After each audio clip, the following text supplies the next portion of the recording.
Assalamu alaikum.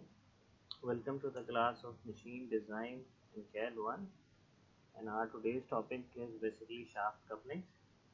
We have discussed this topic in last lecture where we have discussed what are the meaning of shaft coupling, what is their purpose, and why they have used in different kind of machine parts, and out of which there are certain types of shaft coupling. The classification of the shaft coupling is basically we have rigid type of coupling and flexible type of coupling.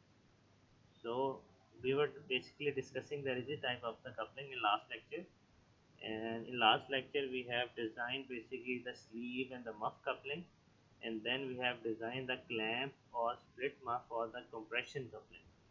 Our today's topic is basically based upon how you can design a flange coupling, what are its types, and how it is designed. So let us move on to this table. This is basically the table. This is the proportion of the standard parallel tapered and jib head key, from which you can use from the diameter you can have the width and the thickness of your key that will use in the flange coupling. So flange coupling. A flange coupling usually applies to a coupling having two separate cast iron flanges. अगर आपके पास ये दो shaft हैं, अगर आप देखें, this is the shaft on the left side and this is the shaft on the right side, तो इसके शाफ्ट के ऊपर ये एक अलग से आपके पास प्रोपोर्शन जो है ये बना हुआ है, ये आप देख सकते हैं। तो ये जो पोर्शन है जो शाफ्ट से ऊपर का है, ये जो बल्ज आउट आपके पास या एक्सट्रूडेड या एक्स्ट्रा पोर्शन जो है, इसको जो है वो फ्लैंज कहा जाता है। This is known as flange. तो ये जो फ्लैंज है इसको with the help of the key insert किया जाता है इनसाइड द शाफ्ट। इसी तरह ये यहाँ से जो है ये शाफ्ट के अंदर कनेक्ट हो जाएगा। फिर with the help of the bolt आप जो है वो इसको सेंट्रल पीस के साथ जो है ये कनेक्ट कर देंगे। बहुत सारी एप्लीकेशन के अंदर ये जो सेंट्रल पीस है आपके पास ये नहीं होता। ये वाला आपके पास जो फ्लैंज है और ये वाला जो फ्लैंज है ये आपस में बोल्ट हुए होते हैं, ठीक है जी, ये पोर्शन नहीं होता, ठीक है। सो ये आपको एक फ्लैंज कपलिंग जो है उसका एक 3D इमेज जो है वो आपको दिखाया गया। Each flange is mounted on the shaft and key to it, यानी कि ये जो आपके पास फ्लैंज है पूरे का पूरा, ये इसका हब और ये इसका फ्लैंज, ठीक है जी।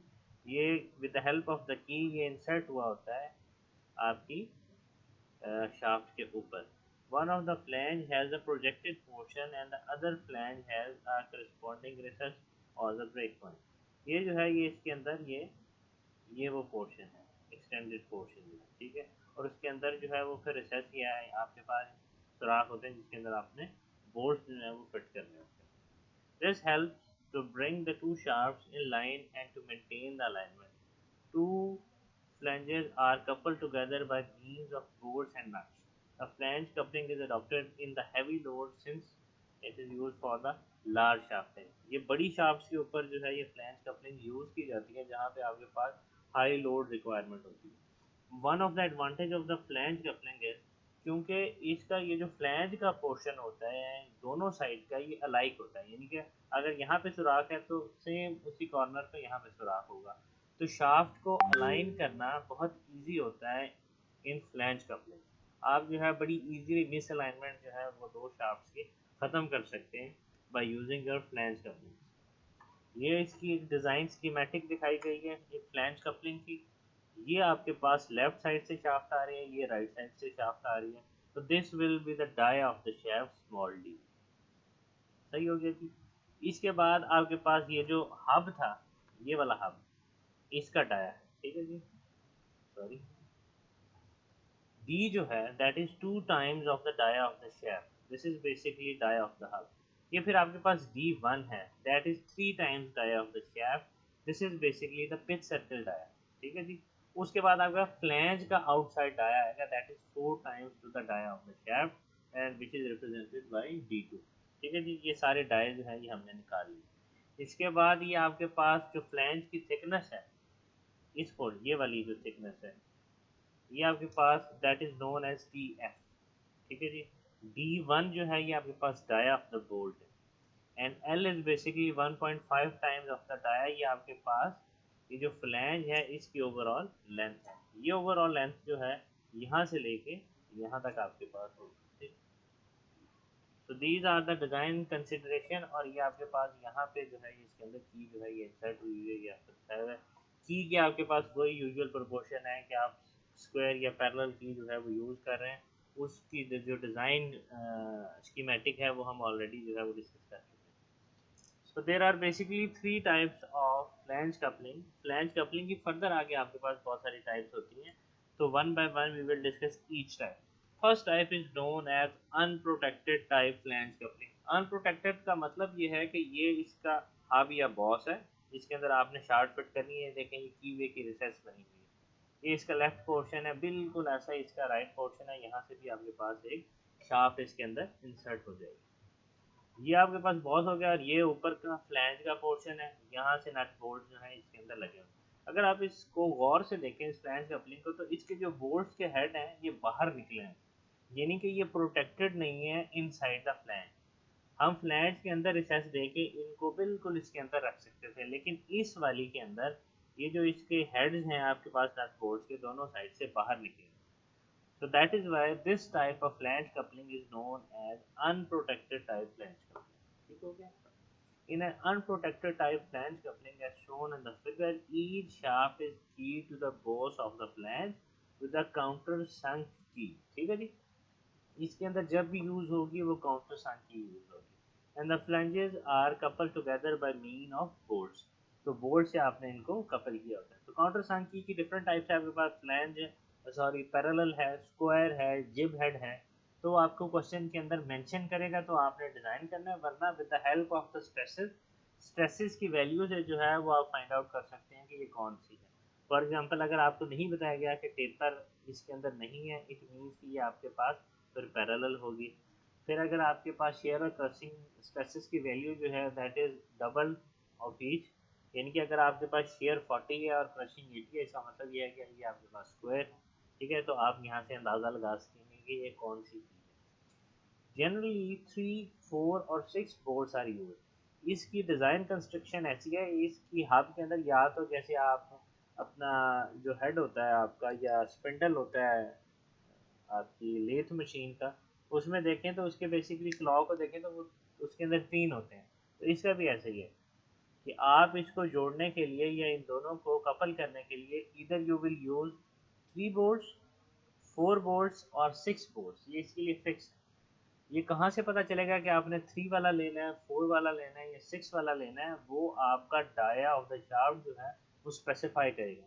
जितना डाया जो है वो शाफ्ट का बढ़ता जाएगा, इसी तरह आपकी बॉस का हब बढ़ता जाएगा। जब बॉस का हब बढ़ेगा आपके पास, तो सरकमफेरेंस भी फ्लैंज का बढ़ेगा। जब फ्लैंज का सरकमफेरेंस बढ़ेगा तो उसको होल्ड करने के लिए you will use larger number of nuts या ग्रेटर नंबर ऑफ नट्स जो है वो आप नट बोल्ट जो है वो यूज करें। ठीक है, that is why you will use 3, 4 and 6 depending upon the dia of the shaft. Keys are staggered at the right angle along the circumference of the shaft in order to provide the weakening effect caused by the keyways. ये जो keys हैं ये आपके right angle के ऊपर जो है, यहाँ पे अगर आप देखें तो बिल्कुल इसके ऊपर टेंजेंशियल आपने ये स्लॉट इसकी बनाई हुई है। The usual proportions for an unprotected cast iron flange coupling, ये एक चीज़ इंपॉर्टेंट है। Most of the time material for the coupling are basically cast iron, और जब भी फ्लैंज कपलिंग की बात होगी तो इट इज़ डैम श्योर कि ये आपके पास जो है ये कास्ट आयरन का ही होगा। ठीक है जी। If D is the dia of the shaft और the inner dia of the hub, then आपके पास जो outside dia of the hub होगा दैट इज डी, इसको हम डिस्कस कर चुके हैं, which is basically 2 times dia of the shaft. Length of the hub जो है ये आपके पास 1.5 times dia of the shaft होगी। With circle diameter D1 जो है ये that would be 3 times dia of the shaft, and outside diameter of the flange D2 would be 4 times the dia of the shaft। और इसको आप इस फार्मूले से भी निकाल सकते हैं 2 into D1 minus D। ठीक है जी। And the last proportion is basically the thickness of the flange which is basically 0.5 times of the dia of the shaft। ठीक है जी। आगे चलते हैं। Second type of the flange coupling is known as protected type flange coupling. जैसे मैंने आपको पहले बताया है कि अनप्रोटेक्टेड में ये आपके नट बोल्ट जो है ये फ्लैंज की थिकनेस से बाहर होते हैं। But in a protected type of the flange coupling, ये जो आपके पास बोल्ट्स होते हैं ये आपने इनकी रिसेस बनाई होती है इनसाइड द फ्लैंज। तो ये जो है ये फ्लैंज से बाहर नहीं निकले होते, और इनका फ़ायदा ये होता है कि जब एक ऑपरेटर जो है इसको ऑपरेट कर रहा होता है, वो उसके इससे डैमेज होने के या इससे आप कह सकते हैं कि ज़ख्मी होने के जो खतरात होते हैं वो काफ़ी कम होते हैं। तो इसके जो नट बोल्ट्स होते हैं ये आपने प्रोटेक्ट किए होते हैं inside the flange. In a protected type flange coupling as shown in the figure below, the protruding bolts and nuts are protected by the flanges on the two halves of the coupling। ठीक है, ये जो आपके पास nuts हैं ये आपने inside जो है ये इंसर्ट किए हुए हैं इन प्रोट्रूडिंग फ्लैंजेस के अंदर, in order to avoid the dangers to the workman। The thickness of the protected circumference, ये इसके अंदर आपने अभी देखा था कि thickness of the flange TF थी, तो इसके अंदर एक एडिशनल आपके पास प्रोटेक्शन है टीपी की। तो इसकी जो total thickness of the flange होगी वो आपके पास टीपी प्लस टीएफ होगी। टीएफ आप ऑलरेडी डिस्कस कर चुके हैं, 0.5 टाइम्स ऑफ द डाया होगी, उसमें आप ऐड करेंगे 0.25 times of the dia of the shaft, ये आपके पास टीपी आ जाएगी इसकी प्रोटेक्शन। The other proportion are same. तो जस्ट आपने इसके डिज़ाइन में बाकी सारी चीज़ें जो है अनप्रोटेक्टेड वाली करने के बाद जस्ट इसकी जो overall thickness of the flange है उसके अंदर 0.25 times of the dia of the shaft add कर देंगे, तो ये आपके पास प्रोटेक्टेड टाइप फ्लैंज कपलिंग बन जाएगी। जो आपके पास थर्ड टाइप है that is known as marine type flange coupling. अब ये जो आपके पास मेरीन टाइप फ्लैंज कपलिंग है that is same as your unprotected flange coupling is, लेकिन इसके अंदर बॉस नहीं होता हब। ये देखें, हब कोई नहीं है इसके अंदर, ना ही हब की कोई थिकनेस है इसके ऊपर। डायरेक्ट फ्लैंज जो है ये आपके पास वेल्ड हुआ हुआ है शाफ्ट के साथ। इसको आपने की वे की मदद से फ्लैंज कोई अलग से अपनी शाफ्ट के ऊपर नहीं चढ़ाया हुआ, बल्कि it is directly connected with the shaft, and then आपने दोनों साइड को जो है वो बोल्ट किया हुआ। In a marine type of flange coupling the flanges are forged, इसको बाय फोर्जिंग या वेल्डिंग से जो है integral part of the shaft जो है वो आपने बनाया। These flanges are held together by means of tapered headless bolts। ये जो इसके बोल्ट्स होंगे ये हेडलेस बोल्ट्स होंगे, यानी कि दोनों साइड पे आपके पास नट्स जो है इसके ऊपर मौजूद होंगे और ये टेपर्ड होंगे। ठीक है जी, सॉरी दोनों साइड पे नहीं होंगे, एक साइड पे होंगे बिकॉज इट इज टेपर्ड। तो जो इसका बैक एंड है वो आपके पास ग्रेटर डाई का होगा, तो उसकी वजह से आपको इस साइड पे जो है वो बोल्ट की सॉरी नट की जो है जरूरत नहीं है, इस साइड पे जो है वो आपके पास नट आ जाएगा। ठीक है जी। Other proportion of the flange coupling, इसकी जो थिकनेस ऑफ द फ्लैंज होगी ये आपके पास जो थिकनेस है that is D/3। Taper angle जो है 1:20 या 1:40 आप ले सकते हैं इसके अंदर। पिच सर्कल डाया D1 जो है that is 1.6 times the dia of the shaft होगा, और आउटसाइड डायामीटर जो है that is 2.2 times of the dia of the shaft होगा। ये प्रोपोर्शन जो है आपकी मैरीन कपलिंग के अंदर थोड़े से चेंज है, और इसके अंदर जो है ये डाया ऑफ द शाफ्ट हो गया। D1 जो है ये आपके पास पिच सर्कल डाया, और D2 जो है ये आपके पास मैरीन और द फ्लैंज डाया है। ठीक है जी, ये आ गए, इसके प्रोपोर्शन ज़रा डिफरेंट है, D1 1.6 टाइम्स है और D2 जो है ये 2.2 times. Number of boards are chosen, आप जब भी कोई भी फ्लैंज कपलिंग यूज़ कर रहे हैं वो आपके पास मैरीन है, अनप्रोटेक्टेड है या प्रोटेक्टेड है, इस टेबल की मदद से नंबर ऑफ बोर्ड्स जो है वो आप स्पेसिफाई करते हैं। फॉर एग्जांपल अगर आपके पास शाफ्ट का डाया जो है 35 से 55 के दरमियान लाई कर रहा है, तो नंबर ऑफ बोर्ड्स जो आप उसके फ्लैंजेस को कपल करने के लिए यूज़ करेंगे दैट विल बी 4। अगर आपके पास डाया ऑफ द शाफ्ट 56 से 150 मिलीमीटर्स का है तो 6 बोर्ड्स यूज़ करेंगे। अगर 151 से लेके 230 के दरमियान डाया वेरी कर रहा है तो आपके नंबर ऑफ बोर्ड जो है वो 8 हो गए। अगर आपके पास डाया जो है 231 से 390 के दरमियान लाई कर रहा है तो देयर विल बी 10 बोर्ड्स, और अगर इससे भी बड़ी आपके पास शाफ्ट है तो then you will use 12 number of boards. ठीक है, अब हम डिज़ाइन करते हैं, design of the flange coupling. Consider the design parameters, इनको हम ऑलरेडी बता चुके हैं।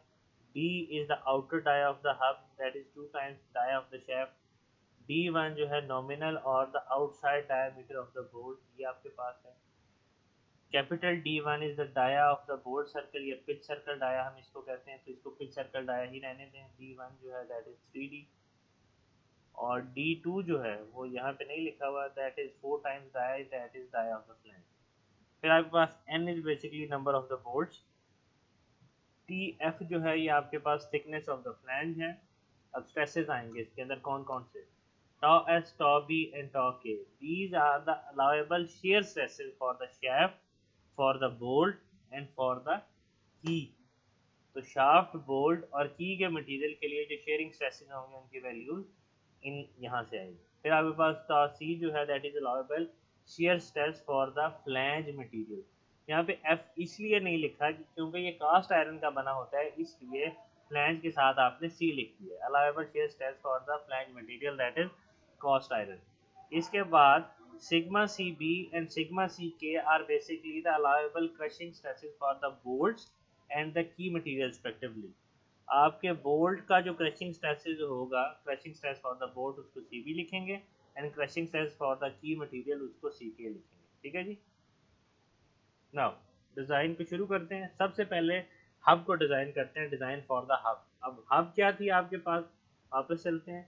ये वाला जो पोर्शन था यहाँ से लेके यहाँ तक, ये वाला जो आपके पास हॉलो पोर्शन है, इसको आप हॉलो शाफ्ट भी कंसीडर कर सकते हैं, दैट इज बेसिकली हब।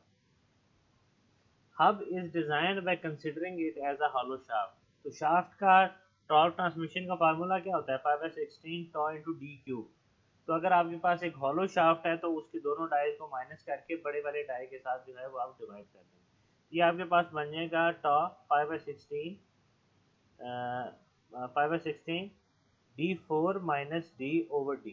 ठीक है जी। ये अब आपके पास डी जो है ये आपके पास कौन सा है, ये आपके पास dia of the hub, 2 times of the dia of the shaft. ठीक है जी। तो D4 minus dia of the shaft divided by D, तो ये आपके पास टॉर्क ट्रांसमिशन इसकी आ जाएगी। The outside die of the hub is usually taken as twice that the diameter of the shaft. ये जो D होता है ये बेसिकली आपके पास 2 टाइम्स ऑफ D होता है। तो अगर आपने इंड्यूस्ड स्ट्रेसेस को चेक करना हो कि आपने जो डिज़ाइन किया है उसमें जो स्ट्रेसेस की वैल्यू आ रही है वो विद इन गिवन लिमिट आ रही है, तो इस कैपिटल डी की जगह 2D आप लेके तो आप इस स्ट्रेस को यहाँ से निकाल सकते हैं। अगर इसकी वैल्यू जो है वो गिवन वैल्यू से कम आएगी तो आपका जो डिज़ाइन है वो सेफ डिज़ाइन होगा। और जो लेंथ ऑफ द हब है that is basically 1.5 times of the tyre. आगे चलते हैं जी। Design for the key. The key is design with the usual proportions and then check for the shearing and the crushing stresses. Key का design जो है वो already हम पिछले लेक्चर्स के अंदर कर चुके हैं, तो आपने वो वाले लेक्चर जो है वो कंसल्ट कर लेना है। ठीक है जी। Material of the key is usually same is that of the shaft. Shaft और की का मटेरियल जो है वो यूजुअली सेम होगा and the length of the key is equal to length of the hub. तो हब की जो length है वो आपके 1.5 टाइम्स टू द डाया है, तो वही आपके पास की हब होगी। तो यहाँ से इसकी लेंथ डिजाइन होगी। आगे चलते हैं। अब फ्लैंज का पोर्शन जो है, फ्लैंज का पोर्शन कौन सा पोर्शन है, ये वाला पोर्शन जो है ये आपके पास ये वाला। अब इसमें इसका डाया जो है और इसमें नंबर ऑफ बोल्ट जो है इनको हमने डिजाइन कर। Design for the flange. The flange at the junction of the hub is under shear while transmitting torque. अब ये क्योंकि shear के अंदर है तो हम इसका shear stress की वैल्यू जो है वो फाइंड आउट कर सकते हैं। टॉर्क ट्रांसमिशन जो है इसके अंदर that is equals to circumference of the hub multiply by thickness of the flange multiply by shear stress multiply by radius of the hub. Circumference of the hub क्या होगा आपके पास, पाई इंटू डी। ठीक है जी। Dia of the hub D है और उसको पाई से मल्टीप्लाई कर देंगे तो उसका सर्कमफेरेंस आ जाएगा। थिकनेस ऑफ द फ्लैंज आपके पास क्या है, that is TF. Shear stress of the flange material जो है क्योंकि वो कास्ट आयरन का है तो वो टॉस सी आ जाएगा और रेडियस जो है वो आपके पास b/2 आ जाएगा आपके पास। तो ये आपके पास फ्लैंज जो है ये आपका डिज़ाइन हो जाएगा। उसके अंदर जो है वो शेयर स्ट्रेसेस के लिए टॉर्क ट्रांसमिशन के अंदर जो फार्मूला बनेगा वो बनेगा pi d²/2 tau c multiply by TF। ठीक है जी। The thickness of the flange is usually taken as half dia of the shaft. ये जो आपके पास thickness है that is 0.5 times of the dia of the shaft. Therefore, from the above relation, the induced shearing stresses may be checked. अगर आप इस TF की जगह d/2 लिख दें तो tau c की वैल्यू जो है वो आप यहाँ से फाइंड आउट कर सकते हैं। अगर वो वैल्यू गिवन वैल्यू से कम होगी तो आपकी जो फ्लैंज है उसका जो डिज़ाइन है वो सेफ डिज़ाइन होगा। उसके बाद जो आपने बोल्ट डिजाइन करने हैं, the bolts are subjected to the shear stresses. Due to the torque transmission. Load on each bolt जो है वो आपके पास pi by 4 d1 square into T B होगा, एंड द टोटल लोड वो नंबर ऑफ बोल्ट्स के ऊपर divide हो जाएगा, pi by 4 d1 square T B multiply by N. Car transmission क्या होगी, फिर force multiply by radius, so d1 by 2 इसके साथ जो है ये मल्टीप्लाई हो जाएगा। We know that the resisting area for the crushing, अगर हम क्रशिंग कंसीडर करेंगे बोल्ट्स की, तो रेजिस्टिंग एरिया आपके पास बनता है n, because number of bolts are n, d one into t f. अब इसके साथ आप क्रशिंग स्ट्रेस को मल्टीप्लाई कर देंगे तो ये आपके पास फोर्स आ जाएगी, और ट्रांसमिशन को आप अगर आपने फाइंड आउट करना है तो इस फोर्स के साथ डी1 बाई 2 जो है वो मल्टीप्लाई हो जाएगा आपका, तो ये आपके पास बनेगा n d1 tf sigma c b d1 by 2। so that is how you design for the board। हाँ जी, डिज़ाइन की एक एग्जांपल को जो है वो हम सॉल्व करते हैं, इससे आपको बेहतर आइडिया होगा कि how you will design a flange coupling. Design a cast iron protective type flange coupling, उसने आपको इसके अंदर स्पेसिफाई कर दिया है कि you have to design a cast iron material, इसकी बनी हुई प्रोटेक्टिव टाइप फ्लैंज कपलिंग आपने बनानी है। प्रोटेक्टिव टाइप में आपके पास जो बोल्ट्स हैं वो अंदर ही होते हैं, यानी कि T F plus T P जो है टोटल आपके पास फ्लैंज की थिकनेस होती है यहाँ पर। It is transmitting 15 kilowatts at 900 RPM from an electric motor to a compressor. अब मशीन क्या है कि एक इलेक्ट्रिक मोटर जो है वो कंप्रेसर के रोटर को घुमा रही है, तो उसको कपल किया हुआ है आपने with the help of protective type flange coupling. इसमें ड्राइवर आपके पास मोटर है और ड्रिवन पार्ट जो है वो आपके पास कंप्रेसर है, दोनों की शाफ्ट को आपने कपल किया है with the help of protective type flange coupling that are basically transmitting 15 kilowatts of power at 900 rpm। Service factor is assumed to be 1.3 time, service factor की वैल्यू दे दी है उसने। The liable the following permissible stresses are, तो permissible stresses की value given है, allowable नहीं permissible दिया हुआ। Shear stresses for the shaft bolts and key material, shear stress for shaft यानी कि tau S, tau B and tau K जो है इसकी वैल्यू 40 आती है। Crushing stress for bolt and की, सिग्मा सी के एंड सिग्मा सी बी जो है दैट इज 80 मेगा पैस्कल, और शेयर स्ट्रेस फॉर ये टॉ सी बनेगा क्योंकि कॉस्ट आयरन है तो ये 8 मेगा पैस्कल जो है so the given values are P is equal to 15 kilo watts, ये आपके पास 15 इंटू 10⁻³ वाट्स बनेगा। Given RPMs are 900 RPM, service factor is 1.35, tau s, tau b and tau k are 40 megapascals. Sigma cb equal to sigma ck, that is 80 megapascal, and tau c is 8 megapascal। So सबसे पहले जो है वो हम torque find करेंगे from the formula of the power. So T is equals to P into 60 divided by 2 pi n। All the values are given. You will put these values to find out the torque. So the torque transmission by 15 kilowatts of power is 159.13 Newton meters। As the service factor is given, we will multiply this torque with this service factor to find out the tau max। So the T max value, in which is the maximum torque transmission by the shaft by including the service factor 1.35 multiplied by 159, that would be 215 into 10⁻³ Newton millimeters। ये आपके पास value है।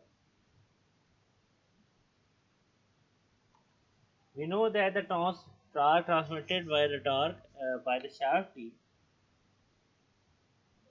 अब यहाँ से हम dia of the shaft निकालेंगे पहले वाले फार्मूले से। T is equals to pi by 60 tau s multiply by d cube. तो टार ट्रांसमिशन यहाँ से निकालेंगे शाफ्ट के लिए, शाफ्ट का डाया फाइंड आउट करने के लिए। टार दिया हुआ था, pi by 16 कांस्टेंट है, tau s की वैल्यू हमें गिवन 40 थी, डाया ऑफ द शाफ्ट हमने फाइंड आउट करना। सो डाया ऑफ द शाफ्ट हमारे पास है 30.1। So the available die in the market of 30.1 you will usually take 35 millimeter। ठीक है, 30 होता तो हम एग्जैक्ट वैल्यू को ले लेते, तो 31, so you will take the value 35। तो 35 के लिए हम इसको डिजाइन करेंगे। तो so the die of the hub is 2 times die of the shaft, 2 multiplied by 10, तो ये आपके पास 70 mm होगा। and the length of the hub is 1.5 times of the dia, तो ये आपके पास 52.5 millimeters की इसकी लेंथ हो जाएगी। अब हम चेक करेंगे कि ये जो हमने वैल्यूज निकाली हैं ये विद इन लिमिट्स हैं भी या नहीं। Let us check the induced shear stresses for the hub material which is cast iron. आपकी हब जो है फ्लैंज का पार्ट है वो कास्ट आयरन की बनी हुई है। उसका फार्मूला क्या था, tau is equal to 5/16 tau c d4 minus smaller d4 divided by d। ठीक है जी। अब यहाँ पे ये जो d है आपके पास दैट इज 70, इसकी वैल्यू हमने रख दी। स्मॉल d जो है दैट इज 35, उसकी वैल्यू रख दी। बाकी सारी वैल्यूज रख दी। टॉ सी को निकालते हैं। जो गिवन वैल्यू फॉर टॉ सी थी आपके पास वो थी 8 मेगा पास्कल। इससे अगर वैल्यू कम आती है तो हमारा जो डिज़ाइन है वो सेफ डिज़ाइन। तो हमने जो वैल्यू निकाली है वो आई है 3.4 mega pascal. Since the induced shear stresses for the hub material which is cast iron is less than the permissible value which was 8 megapascal, therefore design of the hub is safe. Hub का जो अब design है वो safe है। तो you will proceed further, आगे चलेंगे। अब हम की को डिज़ाइन करेंगे। Since the crushing stresses for the key material as twice, ये मैंने आपको शुरू में भी बताया था कि की मटेरियल के लिए जो शेयर है वो 40 है और जो क्रशिंग है वो 80 है, यानी कि 2 टाइम्स है क्रशिंग इसका। तो ये आपके पास ऑटोमेटिकली स्क्वायर की है। तो स्क्वायर की के लिए आप टेबल 13.1 से जो है वो 35 डाई के लिए वैल्यू देख लेंगे। तो आपके पास विड्थ ऑफ द की जो है वो आपके पास 12 होगी। क्योंकि ये स्क्वायर की है तो उसकी विड्थ और थिकनेस जो है वो इक्वल होती है। That is why thickness would be also 12 millimetre. ठीक हो गया, आगे चलते हैं।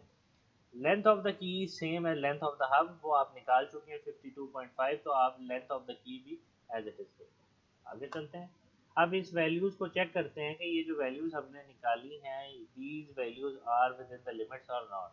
अगर आप की वाले लेक्चर्स को दोहराएं तो की वाले लेक्चर में जब आपने पी के और सिग्मा सी यानी कि शेयर और क्रशिंग की वैल्यूज को चेक करना होता था तो आपके पास दो इक्वेशन हुआ करती थी कि torque equal to length multiply by width multiply by shear stress multiply by d/2। Shear stress की वैल्यू हमने चेक करनी है कि विद इन लिमिट्स है या नहीं। लेंथ और विड्थ हम दोनों निकाल चुके हैं। लेंथ और विड्थ की वैल्यूज को यहाँ पे पुट कर देंगे। टॉ के को चेक करना है हमने। d/2 जो है डाया ऑफ द शाफ्ट हमें नोन है और टी की वैल्यू हमें गिवन थी। तो यहाँ से हम sigma share stress for the की मटेरियल निकाल रहे हैं टॉ के। वो हमारे पास वैल्यू आ रही है 19.5। गिवन वैल्यू थी हमारे पास 40, यानी कि ये सेफ डिज़ाइन है जब की के ऊपर आपका शेयर स्ट्रेस लग रहा है। तो शेयर वाला टेस्ट ये आपकी की जो है ये पास कर गई। अब हमने इसकी क्रशिंग को चेक करना है। क्रशिंग के लिए हमारे पास सेकंड इक्वेशन होती थी कि T is equal to length multiply by t/2 crushing stress multiply by d/2। Crushing stress को चेक करना है। टी की वैल्यू भी नोन है, लेंथ भी नोन है। इन सारी वैल्यूज को पुट करेंगे। आपके पास सिग्मा सी के जो है वो 39 है और जो सिग्मा सी की है की गिवन वैल्यू थी क्रशिंग स्ट्रेस फॉर द की वो 80 थी। तो 80 से बहुत कम वैल्यू है 39। इसका मतलब क्या है कि ये induced stresses are less than the permissible stresses, therefore the design for the key is also safe. आपकी फ्लैंज का डिजाइन भी सेफ हो गया, आपकी की का डिजाइन भी सेफ हो गया। तो आगे चलते हैं। अब डिजाइन ऑफ द फ्लैंज। अब इसके अंदर जो है ये आपके पास प्रोटेक्टिव टाइप थी, ये आपको गिवन था। thickness of the flange is taken as 0.5 times of the dia, so 0.5 times ये आपके पास आ गई 17.5 millimeter. So let us now check the induced shear stresses in the flange by considering the flange at the junction of the hub is in shear. तो जब आपका flange इन share होता है उसका formula आपके पास क्या था, T is equals to pi d square by 2 multiply by tau c multiply by T f। तो यहाँ से हम टॉस सी की वैल्यू निकालेंगे। क्रशिंग ये आपके पास क्या है, shear stress for the cast iron यानी कि फ्लैंज मटेरियल। डी हमें नोन है, टी एफ हमें नोन है, बाकी सारे पैरामीटर्स नोन है। इन सारी वैल्यूज को पुट किया, वैल्यू है 1.6 mega pascal. Since this value is less than 8 तो design of the flange is also safe. अब ये जो टी एफ जो है ये आपके पास 17.5 है, टी पी क्या है 0.25 टाइम्स ऑफ द डाया। तो ये वो वैल्यू भी इसके अंदर ऐड हो जाएगी। आगे चलते हैं जी। अब आपने डिजाइन ऑफ द बोर्ड जो है इसको चेक करना। अब तक हम तीन डिजाइन चेक करते आ चुके हैं। सबसे पहले design of the hub that was safe, फिर design of the key that was safe, फिर design of the flange that was also safe. Now the last thing is in this flange coupling is the bolt. अब bolt की values निकाल के उनको भी check करेंगे कि इधर दीज वैल्यूज आर सेफ और not. So D1 is the nominal dia of the bolt. Since the dia of the shaft is 35, number of bolts n specify करना है अब हमने. वो कहाँ से करेंगे? वो आप इस टेबल से करेंगे. 35 के लिए नंबर ऑफ बोल्ट्स आर 4. तो हम इस टेबल की मदद से लिखेंगे नंबर ऑफ बोल्ट्स आर 4. ये इस एग्जांपल के अंदर जो है ये बेसिकली ये वैल्यू जो है वो गलत पुट की हुई है, इसने 3 पुट किया हुआ है. आप with the help of the table you will specify this value as 3 और this value would be mention कि नंबर ऑफ बोल्ट्स आर 3 और 4. ठीक है जी, तो आप 4 ही पुट करेंगे. फिर सर्कल डाया जो है वो आपके पास क्या आ जाएगा, 3 टाइम्स ऑफ द डाया. तो ये आपके पास 3 मल्टीप्लाई बाय शाफ्ट, ये आ जाएगा 105. Now the bolts are subjected to the shear stresses due to torque transmission. उसका फार्मूला आपके पास क्या था, torque is equal to 5/4 d1 square tb multiply by n multiply by d1/2.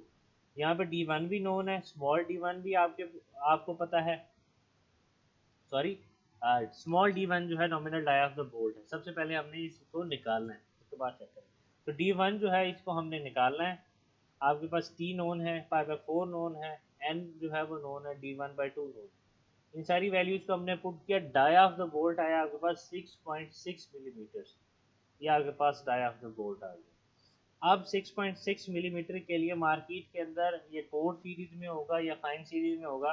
तो जब हमने स्क्रू थ्रेड्स को डिस्कस किया था उसके अंदर इसका टेबल था. With the help of the table you will find out either it is lying in the core series or in the fine series. और the size of the bolt for 6.6 mm is M8. ठीक है जी, तो ये आप वहाँ से specify करेंगे. Now the outside dia of the flange that is D2 which is basically 4 times of the dia और डायरेक्ट वैल्यू आपके पास आ गई 140. और आपके पास प्रोटेक्टिव टाइप कपलिंग है तो आपके पास TP की जो वैल्यू है that is 0.25 times of the dia. तो ये आपके पास वैल्यू जो है 8.75 आ गई, 10 है.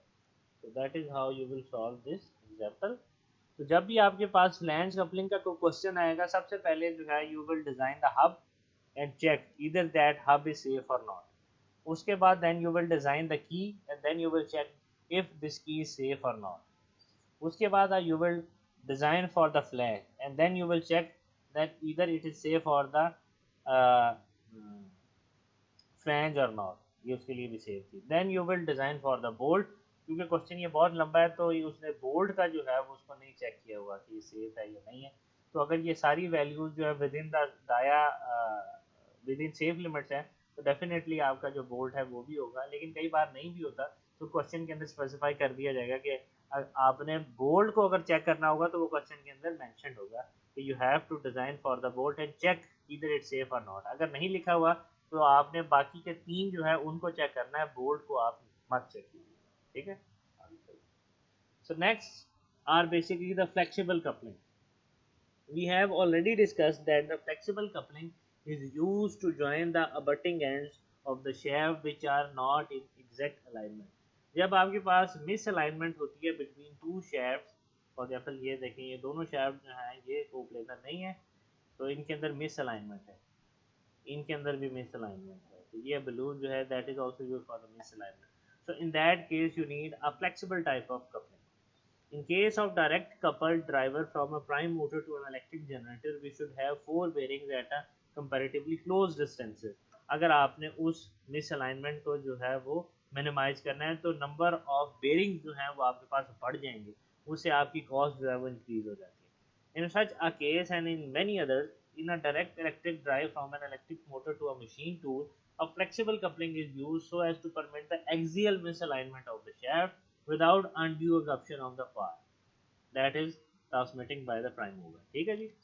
तो आपने उस चीज से बचने के लिए मिसअलाइनमेंट के केस में फ्लेक्सिबल कपलिंग यूज करनी है और इसकी 3 टाइप्स हैं बेसिकली हमारे पास.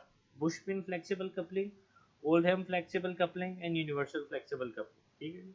सबसे पहले हम डिस्कस करेंगे बुश पिन फ्लेक्सिबल कपलिंग. अगर आप बात करें बुश पिन फ्लेक्सिबल कपलिंग की तो ये आपके पास इसका लेफ्ट हैंड है, ये इसका राइट हैंड है. लेफ्ट हैंड के अंदर इसके अंदर ये पिन या बोल्ट्स हैं जिसके ऊपर रबर की आपके पास कह लें कि केसिंग चढ़ी हुई है और इसके अंदर जो है ये सुराख है. A bush pin flexible coupling is shown is a modification of rigid type of flexible coupling. ये कैसे उससे डिफरेंट है उसको डिस्कस करते हैं. The coupling bolts are shown as pins. ये these bolts are known as pins and the rubber or the leather bushes are used over the pins. आपने bike के अंदर भी देखे होंगे उसके लेदर के बुश होते हैं, तो इसमें एक लेदर की प्रोटेक्टिव कवरिंग चढ़ी होती है इन पिंस के ऊपर. The two halves of the coupling are dissimilar in construction. ये जो दोनों पार्ट हैं इसके अंदर थोड़ी सी मिसअलाइनमेंट होती है. A clearance of 5 millimeters is left between the faces of two halves of the coupling. इनके अंदर क्लियरेंस जो है वो थोड़ी सी रखी जाती है. There is no rigid connection between them. इनके दरमियान कोई rigid connection नहीं होता. And the drive takes place through the medium of compressible rubber or the leather bushes. तो लेदर बुश जो है इसके अंदर जाके प्रॉपरली फिट हो जाते हैं, उसकी वजह से जो है वो पावर ट्रांसमिशन आपको मिल रही होती है. In designing the bush pin flexible coupling the proportions of the rigid type flexible coupling are modified. तो उसके अंदर जो आपके पास प्रोपोर्शंस थे वो इसके अंदर थोड़े से जाके चेंज हो जाते हैं. ठीक है जी. The main modification is to reduce the bearing pressure, क्योंकि आपने दोनों शाफ्ट के ऊपर जो बेरिंग लगाए हुए हैं मिस अलाइनमेंट की वजह से जो उनके ऊपर प्रेशर पड़ रहा है इस बुश पिन कपलिंग को यूज करते हुए, क्योंकि ये मिस अलाइनमेंट को सपोर्ट करती है, जो बेरिंग के ऊपर प्रेशर आता है उसको कम कर दिया जाता है कि वो टूट ना जाए और वो अचीव नहीं करना चाहिए फ्रॉम 0.5 न्यूटन पर mm square. Second type is known as Oldham coupling. Oldham coupling की अगर आप बात करें तो आप देखेंगे इन दो शाफ्ट के दरमियान अच्छा खासा मिस अलाइनमेंट है. It is used to join two shafts which have a lateral misalignment as shown in the figure. It consists of two flanges A and B with slots in the central floating part E and the two tongues T1 and TT at the right angle. आपके पास ये shaft A और B है और इस ये जो दरमियान वाला पोर्शन है कपलिंग फ्लैंज के आगे का, ये बेसिकली ओल्डहम कपलिंग है. ये जो इसका पोर्शन है T1 ये आपकी शाफ्ट A से जुड़ा हुआ है और ये जो इसका पोर्शन है T2 ये बेसिकली आपकी शाफ्ट B के अंदर फंसा हुआ है. The central floating part is held by mean of a pin passing through the flanges and the floating parts. ये पिन और ये यहाँ से ये फंसा हुआ है. The tongue T1 fits into the slot of the flange. ये जो फ्लैंज आप जहाँ पे T1 शाफ्ट आके फंसी हुई है ये शाफ्ट है, ये इसका फ्लैंज है. तो इसके अंदर आपने एक स्लॉट बनाई होती है जहाँ पे ये जो दरमियान वाला इसका फ्लोटिंग पोर्शन है उसकी टंग T1 जो है वो आके फंसी हुई होती है. The tongue T1 fits into the slot of flange and allows for to and fro relative motion. इसकी वजह से जो है वो मिसअलाइनमेंट जो है वो सपोर्ट होती है. While the tongue T2 fits into the slot. ये जो T2 है ये इस स्लॉट के अंदर जो है ये फिट हुई है. ठीक है जी. ये आपके पास ये वाला पोर्शन है, ये देखिए ये स्लॉट बनाई हुई है आपने दूसरे प्लान के अंदर और उसमें ये T2 जो है ये फिट हुआ हो. Allows for vertical relative motion of the part. तो इसका मतलब क्या हुआ, इस तरह की मिसअलाइनमेंट भी लेटरल भी और वर्टिकल भी, हॉरिजॉन्टल भी और वर्टिकल भी, ये दोनों को जो है ये सपोर्ट कर रही है आपकी old hand coupling with the help of this floating part. The resultant of these two components of motion will accommodate the lateral misalignment of the shaft as they rotate. तो जब ये रोटेट करती है तो lateral misalignment को जो है ये सपोर्ट करती है. The last is known as your knee joint. इसको जो है वो यूनिवर्सल कपलिंग कहा जाता है. ये अक्सर आपने बाइक्स में गाड़ियों में नी जॉइंट जो है ये लगा हुआ देखा होगा. ये बॉल एंड सॉकेट जॉइंट की जो है वो इनिशियल जो है उसकी आप कह लें टाइप है. यूनिवर्सल और द हुक्स कपलिंग, क्योंकि इसको हुक्स ने जो है वो फाइंड आउट किया था. यूनिवर्सल और the Hooke's coupling is used to connect two shaft whose axis intersect at the smaller angle.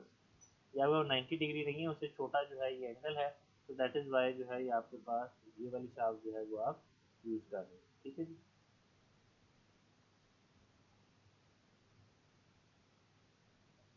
The inclination of two shafts may be constant, but in an actual practice it varies when the motion is transmitted from one shaft to another. The power transmit होती है तो ये वाला angle भी change होता रहता है. The main application of universal hook coupling is to find in the transmission from the gearbox to the differential axle of the automobile. ये मैंने जैसे आपको पहले बताया कि ये automobiles के अंदर जो है मोस्टली यूज हो रही होती है. In such cases we use hooks coupling, one at each end of the parallel shaft connecting the gearbox at one end and the differential on the other end. तो gear box है जो differential होता है जो गाड़ी को move कर रहा होता है जिसको एक्सेल कहते हैं आप, वहाँ पे जो है ये आपने ट्रक्स के अंदर स्पेशली देखा होगा कि जब ट्रक चलते जा रहे हैं तो ये नीचे घूमता हुआ नजर आ रहा होता है आपके पास. A hooks coupling is also used for the transmission of power transmission of spindle of multiple drilling machines. वहाँ पे भी आपके पास यही फिनोमेना होता है. This is also a knee joint in milling machine. So this is an interesting fact कि human body के अंदर कौन कौन से जो जॉइंट्स होते हैं वो प्रेजेंट होते हैं और वो कहाँ कहाँ पे मौजूद होते हैं. So that was all from today's lecture. That was basically upon the flange coupling. So I hope you have understood the lecture. Thank you so much. Allah Hafiz.